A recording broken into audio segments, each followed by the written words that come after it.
So we keep talking about a group of believers and people coming together. So what makes the difference between me and a bunch of my friends and I, excuse me for my English teachers, but if a group of believers and I get together on the beach, and we're a group of believers, so we just hang out and we encourage one another. I mean, what's the difference between that and what we actually call a church?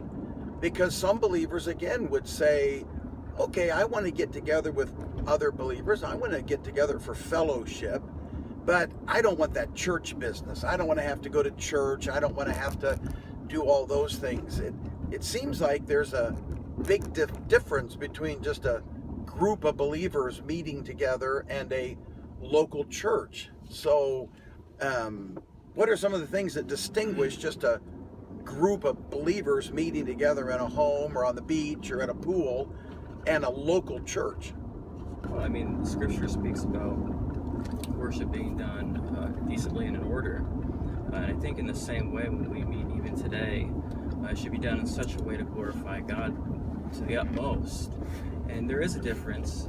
There's something about coming together. When I think about the tabernacle, even in the Old Testament, and I think we can use this as an illustration. God had a specific set of plans set in place for his worship. So it would be the way that he desired it to be. And I think in the same way in the New Testament, you have a model of the church where this was God's will for his people to glorify him, to give him worship. And I think in the same way, we need to follow in that. We need to have an orderly way that we do worship. And also another thing is accountability to a group of pastors, to elders who can keep you accountable and can keep you where you need to be in the Word and to encourage you. And I think if it just becomes more of a recreational kind of beach day, like you were saying, that's good, that's encouraging, it's great to spend time with believers in that way. But I think that we're really leaving the model that the New Testament gives us for the worship. Yeah, I'd agree with everything Silas said.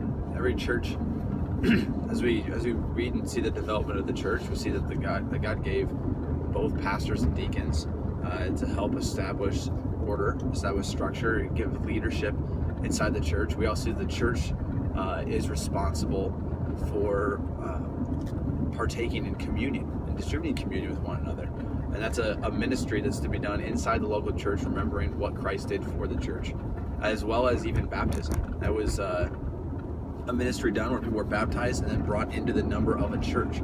And so the church has been given a lot of specific responsibilities by the Lord.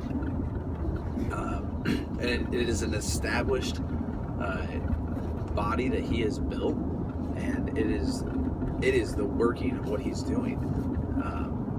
Now, it doesn't mean that you necessarily have to have a building to be a church. The church is the people, but one of the early ways that we see a church being established and distinguished, and even one that we practice today, is membership too.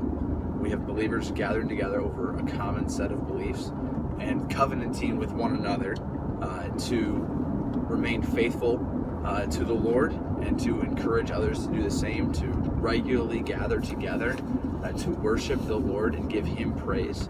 And churches, it's more than just a time of fellowship. It's more than just a time of encouragement and hanging out. Really, it ought to draw us to view God and his holiness and his perfection and cause us to be more in awe of him. And so hopefully that is an aspect of his church everywhere. I know it's an emphasis of our church here, and it's good to have that established church body meeting regularly, as opposed to a get-together of friends when they can. Yeah, and I think what we probably, to try to summarize what we're trying to say, there is a difference between an organism and an organization, and the church is both. A church is not just an organism, a living group of people, no matter how structured they would be. We could go to the beach and have a very structured worship system, or meet in my living room and have very structured worship.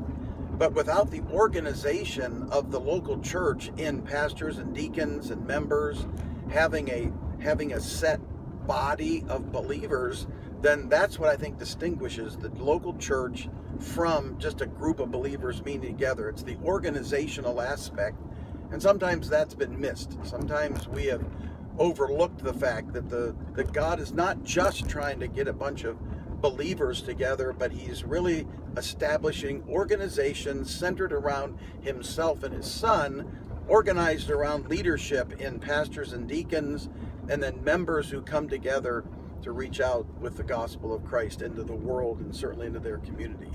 So Sunday morning, we're going to try to open up that case of the centrality of the local church.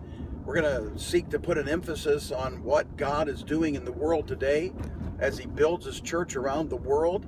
And we will certainly seek to make a difference between what is the global church and the local church. So we hope you'll join us Sunday morning at 9:15 as we have flipped our times because of the summer months. We trust you could be there at 9:15. If for some reason you're unable to come, join us on our live stream. Thanks for watching, and we look forward to being with you on Sunday.